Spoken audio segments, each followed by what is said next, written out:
Bismillahirrahmanirrahim. Assalamualaikum warahmatullahi wabarakatuh. Ketemu lagi teman-teman di WKS Link, The Journey of Mining Construction Equipment People.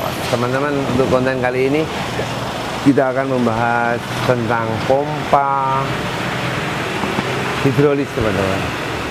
Dimana pompa hidrolis ini untuk truk dam itu sangat important, sangat penting sekali teman-teman, karena pompa ini sebagai komponen utama untuk menggerakkan, menaikkan dam ketika unloading. Jadi ini bagian yang vital sekali teman-teman. Tapi sebelumnya kami selalu mohon kepada teman-teman, please kita untuk subscribe bagi yang belum subscribe, dan like serta komen teman-teman. Subscribe ya teman-teman, please subscribe. Karena subscribe teman-teman itu selalu bisa untuk mensupport kami sehingga channel WKS Link tambah lebih growing lagi dan glowing lagi. Oke teman-teman, kami memang nggak keluar-keluar selama awal bulan puasa ini. Kami bikin konten di deket-deket TKP aja, tempat kejadian perkara, karena terus terang kalau keluar-keluar nanti nggak panas, nanti terus mokah teman-teman. Oke, selamat berpuasa Ramadan ya teman-teman bagi yang menjalankannya. Oke, ini pompa hidrolis teman-teman yang udah broken.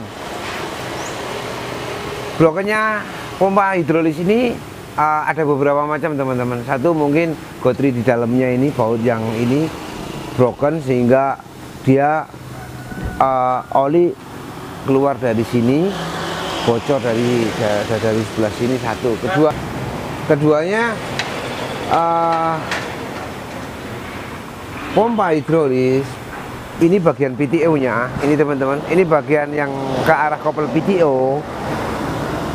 Ini PTO masih berputar ketika posisi berjalan teman-teman. Jadi ketika posisinya berjalan itu pompa PTO muter teman-teman, sehingga material parts yang di dalam setelah olinya menjadi panas dan bom, jadi pompanya rusak. Ini pompa ini kan sekitar untuk pompanya itu sekitar 2,5 juta sampai 3 juta ya teman-teman. Ini KP75, KP70 itu kapasitas 20 sampai 25 ton untuk ininya kemampuannya untuk load dumping. Dengan angka yang seperti itu tadi, katakanlah anggaplah 80% angka yang keluar dari kapasitas yang dari pabrikannya teman-teman. Jadi kalau 20-25 ton ya anggaplah 80% dari 75 ton atau 80% dari 70 ton. Jadi jangan, kalau kita mendamping muatan jangan terus beranggapan ini 25 ton, nggak seperti itu. Alat itu ada maksimum outputnya, jadi part ada maksimum outputnya, jadi nggak terus 25 keluar 25, 20 keluar 20, nggak seperti itu. Ambil angka 80%. Jadi salah satu penyebab yang paling sering saya jumpai di beberapa unit teman, di beberapa unit saya sendiri, itu adalah ketika operator truk dam atau ketika driver truk dam itu nggak ngeh ketika dia belum rilis pompa PTO-nya itu posisi netral ketika berjalan, dia jadi masih gandul. Jadi ketika masih gandul, otomatis alat ini nggak bisa berhenti, dia tetap muter, PTO tetap akan nyambung dan muter. Jika kalau muter dan dibawa berjalan dengan durasi yang agak lama, itu makanya rusak teman-teman. Jadi teman-teman harus teman-teman operator khususnya ini ya ini just reminder aja lah, saya hanya mengingatkan karena beberapa pengalaman, ya ini yang bikin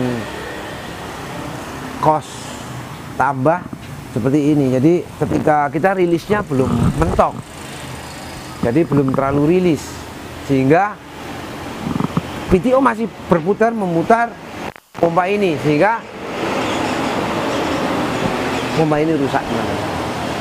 Jadi kalau rilis betul-betul diperhatikan benar-benar rilis. Dan biasanya yang udah operator-operator ekspor, operator-operator udah pengalaman, dia akan berasa ketika pompa PTO ini nggak rilis 100%. Jadi ketika pompa PTO ini masih ada sedikit ngancing di PTO nya, operator yang expert dia akan tahu, operator yang expert dia akan ngerti.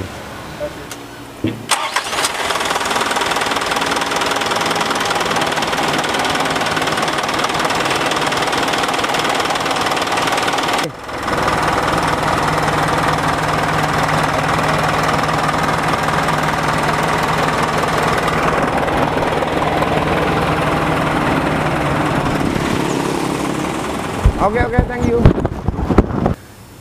Jadi ketika belum rilis ya menyebabkan alat rusak, teman-teman. Ada juga lagi case yang pernah saya jumpai, yaitu ketika perpak antara PTO sama rumah transmisi itu terlalu dekat, sehingga dia ketika dirilis pun dia masih akan tetap berputar. Jadi perpaknya terlalu dekat, sehingga ini teman-teman masih ngancing, nggak bisa rilis full gitu. Jadi seperti itu teman-teman. Ini just reminder aja sih teman-teman, saya kira lebih expert, lebih mengetahui tentang segala hal yang bersifat di ininya. Nanti kita akan lihatkan ketika PTO ini PTO memutar dari mesin ini. Jadi sedemikian teman-teman untuk konten kali ini, berbagi sharing knowledge kami soal pompa PTO.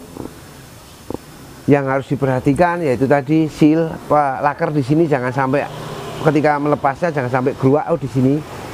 Terus biasanya sealnya yang bocor juga di sebelah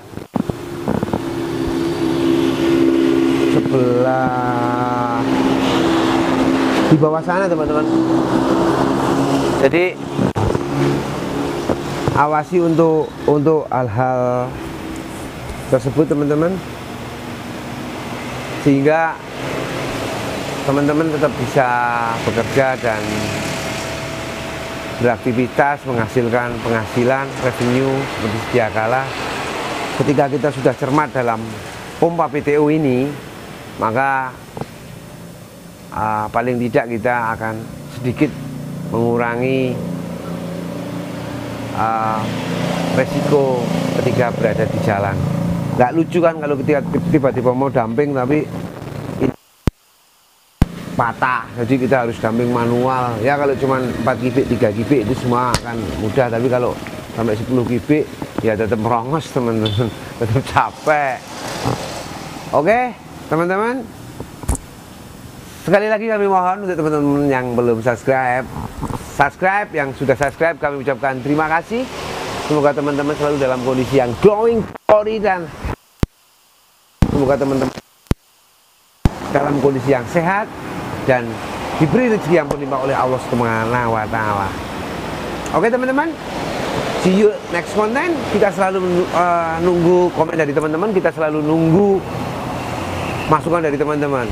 Oke, see you.